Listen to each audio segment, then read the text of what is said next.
হেমতাবাদ বিধানসভা এলাকায় রাজনৈতিক সমীকরণে নতুন মোড়। মহারাজার শুভেন্দু অধিকারীর হাত ধরে সাম্প্রতিক মেগা জয়নিং এর আবহে এবার জগদীশপুর এলাকায় বিজেপির যোগদান। সিপিআইএম ও তৃণমূল কংগ্রেস ছেড়ে প্রায় 40টি পরিবার আনুষ্ঠানিকভাবে বিজেপিতে যোগদান করলেন। বিজেপি নেতা কমল সরকারের নেতৃত্বে এই যোগদান কর্মসূচি অনুষ্ঠিত হয়। উপস্থিত ছিলেন দলের একাধিক নেতৃত্ব, যার মধ্যে উত্তম চ্যাটার্জি ও নাসির খানও ছিলেন। হেমতাবাদ বিধানসভা কেন্দ্রে বিজেপি প্রার্থী হরিপদ বর্মনের সমর্থনেই এই যোগদান হয়েছে বলে জানা যায়।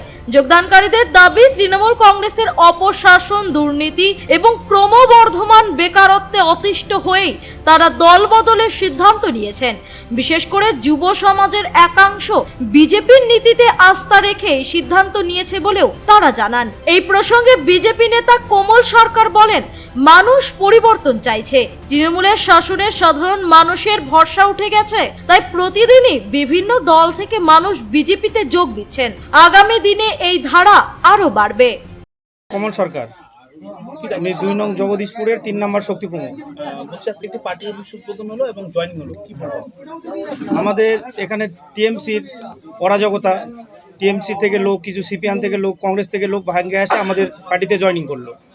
ওই পার্টিতে অত্যাচার, কোনো কাজকর্ম পায় না, এই কারণে।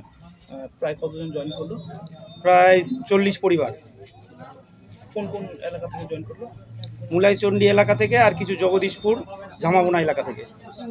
আগে টিএমসির কর্মকর্তা হিসাবে আমরা কোনো পদে ছিলাম না, টিএমসির কর্মকর্তা হিসাবে কাজ করতাম। সেখানে আমাদের কোনো মূল্যটা পাচ্ছি না, কিংবা উন্নয়ন বলে যে জিনিস আমরা উন্নয়ন দেখতে পাচ্ছি না। সেই আশাতে নতুন করে বিজেপিতে আসা, যেন আমরা উন্নয়ন করতে পারি, কিংবা এই পার্টি আমাদের যদি উন্নয়নের দিকে নিয়ে যায়, আমরা আগামীতেও আরও যোগদান করাবো। মাসিক 1500 দিয়ে কী হবে? আজকালকার একটা ফ্যামিলি চালাতে গেলে মিনিমাম 5 থেকে 7,000 টাকা দরকার। আজকে ও পড়াশোনা করার পরে সেখানে 1500 টাকা ভাতা নিয়ে কি করবে? কতজন যোগদান করলে? আমাদের এখানে প্রায় 40-45 জন, 40-45টা ফ্যামিলি থেকে টোটাল আর কি যোগদান। বিজেপিকে তিনি লোক পুরো বুঝতেই পারছেন, পুরো ক্ষিপ্ত তৃণমূল পার্টির উপর। বিজেপি পার্টির উন্নয়ন দেখে লোক প্রতিদিনই জয়েন করছে। আজকে আমরা এসেছি জগদীশপুর 2 নম্বর অঞ্চল, হেমতাবাদে, 7টা অঞ্চল যে আছে তাদের মধ্যে। কতজন জয়েন করলো?